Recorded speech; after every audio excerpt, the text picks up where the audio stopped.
eshitish yaxshi, og'riq yo'q. Shu qulog'im eshitish pasida cho'milsam, suv kirsa og'riyardi. O'zimizda Farg'ona viloyatida lor doktorlarga ko'rinib turardim. Menga ular shu yerda Toshkent shahrida lor sentrda Shavkat akani tavsiya qilishdi. Bu yerga keldim. Ular tekshirishdi, meni operatsiya qilishdi. Operatsiyada og'riqlar sezmadim, yaxshi bo'ldi. Hozir mana eshitishlarim ancha yaxshi. Bemorimiz 28 yoshdalar, Farg'ona viloyatidan. 6 oy oldin ikki tomonlama eshitish pasayishini shikoyat keluvdilar. Demak, chap tomonni endoskopik timpanoplastika bajarganmiz. Hozir qayta ko'rikka keldilar, bitta ko'ramiz.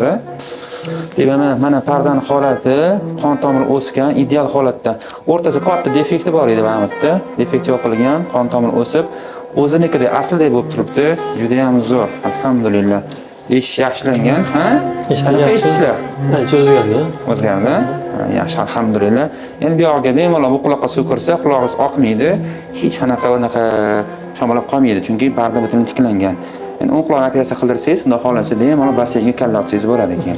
Xudo xolasa. Rahmat sizlarga aka. Sog' bo'ling, o'zingiz ehtiyot qiling. Sizda va yaqinlaringizda quloqda muammo bo'lsa, bemalol murojaat qilishingiz mumkin. Kuningiz xayrli bo'lsin, salomat bo'ling.